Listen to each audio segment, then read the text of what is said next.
কল্পনা করুন এমন একটি দেশ যেখানে ডিসেম্বর মানেই তীব্র শীত নয়, বরং রোদ, নীল সমুদ্র আর গ্রীষ্মের ছুটিতে সমুদ্র স্নান। এমন একটি জায়গা যেখানে পৃথিবীর সবচেয়ে বিষাক্ত সাপ, প্রাণঘাতী জেলিফিশ, বিশাল লবণ পানির কুমির সহ অদ্ভুত সব প্রাণীর বসবাস। আর সবচেয়ে অবাক করা বিষয়, এখানকার হাজার হাজার স্থানীয় প্রাণী ও উদ্ভিদ স্বাভাবিকভাবে পৃথিবীর আর কোথাও দেখা যায় না। অন্যান্য দেশে সিংহ, বাঘ বা নেকড়ের আধিপত্য থাকলেও এখানে রাজত্ব করে ক্যাঙ্গারু, কোয়ালা আর প্লাটিপাসের মতো অদ্ভুত প্রাণীরা। শুধু তাই নয়, এটি পৃথিবীর একমাত্র দেশ যা একসঙ্গে একটি সম্পূর্ণ মহাদেশ। কিন্তু প্রশ্ন হলো, কেন এই দেশ এত আলাদা? কোটি কোটি বছর আগে এমন কি ঘটেছিল যার কারণে আজও এই মহাদেশ পৃথিবীর বাকি সব জায়গা থেকে সম্পূর্ণ আলাদা? তো চলুন আজকের এই পর্বে সেই রহস্যই উন্মোচন করা যাক। আজ থেকে প্রায় 50 মিলিয়ন বছর আগে পৃথিবীর মানচিত্র এমন ছিল না। তখন অস্ট্রেলিয়া ছিল অ্যান্টার্কটিকার সাথে যুক্ত একটি বিশাল স্থলভাগের অংশ। কিন্তু পৃথিবীর গভীরে টেকটনিক প্লেটের ধীরগতির নড়াচড়া একসময় সবকিছু বদলে দেয়। অস্ট্রেলিয়া ধীরে ধীরে অ্যান্টার্কটিকা থেকে বিচ্ছিন্ন হয়ে উত্তর দিকে ভেসে যেতে শুরু করে। তবে মজার ব্যাপার হলো, এই যাত্রা আজও থেমে যায়নি। এখনও প্রতি বছর অস্ট্রেলিয়া প্রায় 7 সেন্টিমিটার করে উত্তরের দিকে সরে যাচ্ছে। শুনতে খুব কম মনে হলেও কোটি কোটি বছর ধরে এই ধীরগতির চলাচলই অস্ট্রেলিয়াকে পৃথিবীর সবচেয়ে বিচ্ছিন্ন মহাদেশে রূপান্তরিত করেছে। অস্ট্রেলিয়ার এই বিচ্ছিন্নতার কারণে এখানকার প্রাণীরা পৃথিবীর অন্য সব প্রাণীর থেকে সম্পূর্ণ ভিন্ন পথে বিবর্তিত হয়েছে।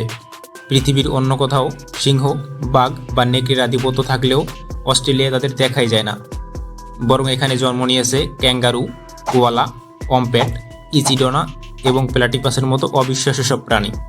প্লাটিপাস হলো এমন এক প্রাণী যার ঠোঁট হাঁসের মতো, লেজ বিভারের মতো এবং পা ভোঁদরের মতো, এবং এটি ডিমও পাড়ে। প্লাটিপাস এতটাই অদ্ভুত যে প্রথমবার একে দেখে ইউরোপের বিজ্ঞানীরা ভেবেছিলেন এটা নিশ্চয়ই কারো বানানো নকল প্রাণী। এবার হয়তো আপনার মনে প্রশ্ন জেগেছে, অস্ট্রেলিয়ায় তাহলে সিংহ, বাঘ বা নেকড়ে নেই কেন? এর কারণ সেই কোটি কোটি বছরের বিচ্ছিন্নতা। অস্ট্রেলিয়া যখন অন্য মহাদেশ থেকে আলাদা হয়ে যায়, এসব প্রাণী তখনও সেখানে পৌঁছায়নি। তাই আজও অস্ট্রেলিয়ার বন্যপ্রাণীর জগৎ পৃথিবীর অন্য সব মহাদেশের তুলনায় একেবারেই আলাদা। কিন্তু এখানেই শেষ নয়। শুধু অদ্ভুত প্রাণীই নয়, অস্ট্রেলিয়া পরিচিত পৃথিবীর সবচেয়ে বিপজ্জনক প্রাণীর দেশ হিসেবেও। বিশ্বের সবচেয়ে বিষাক্ত স্থল সাপগুলোর মধ্যে কয়েকটি অস্ট্রেলিয়াতেই পাওয়া যায়।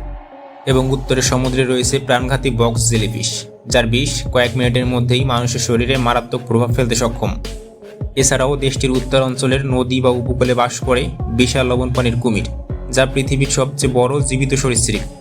তবে অবাক করা বিষয় হলো, এত এত বিপজ্জনক প্রাণী থাকার পরেও অধিকাংশ অস্ট্রেলিয়ান স্বাভাবিকভাবে নিরাপদে জীবনযাপন করেন, কারণ তারা জানেন কোন এলাকায় কী ধরনের সতর্কতা মানতে হবে। আমরা যখন ডিসেম্বরে শীতের পোশাক পরে ঘুরি, তখন অস্ট্রেলিয়ায় মানুষ সমুদ্র সৈকতে রোদ পোহায়, কারণ অস্ট্রেলিয়া পৃথিবীর দক্ষিণ গোলার্ধে অবস্থিত। পৃথিবী সূর্যকে প্রদক্ষিণ করার সময় দক্ষিণ গোলার্ধ সূর্যের দিকে হেলে থাকায় সেখানে গ্রীষ্ম থাকে, আর ঠিক একই সময় উত্তর গোলার্ধে শুরু হয় শীত। তাই বড়দিনের উৎসবে যেখানে অন্যান্য দেশে তুষারপাত হয়, সেখানে অস্ট্রেলিয়ার অনেক শহরের মানুষ সমুদ্র সৈকতে মেতে থাকে বারবিকিউ পার্টিতে।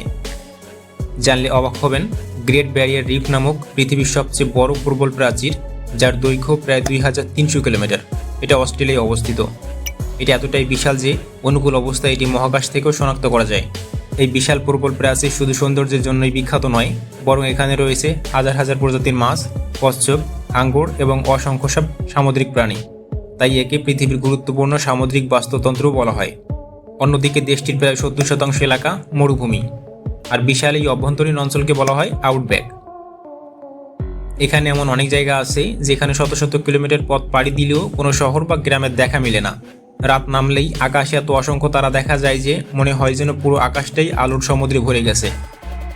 একদিকে বিশাল মরুভূমি, অন্যদিকে ঘন রেইন ফরেস্ট, বরফ ঢাকা পাহাড়, বিশ্বের বৃহত্তম প্রবল প্রাচীর এবং পৃথিবীর আর কোথাও না পাওয়া সেই অসংখ্য প্রাণী। এই সব কিছুই একসঙ্গে অস্ট্রেলিয়াকে সত্যি অনন্য করে তুলেছে। আর এই কারণেই বিজ্ঞানীরা অস্ট্রেলিয়াকে বিবর্তনের একটি জীবন্ত গবেষণাগার বলে বর্ণনা করেন। আজকের অস্ট্রেলিয়া শুধু একটি দেশ নয়, বরং অতীতের একটি জীবন্ত জানালা।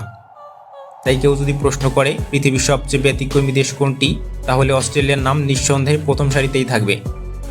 কারণ এটি শুধু দেশ নয়, এটি এমন একটি মহাদেশ যেখানে প্রকৃতি কোটি কোটি বছর ধরে নিজের মতো করে এক অসাধারণ পৃথিবী গড়ে তুলেছে।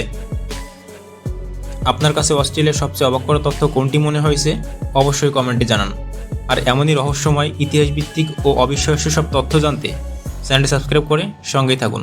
ধন্যবাদ।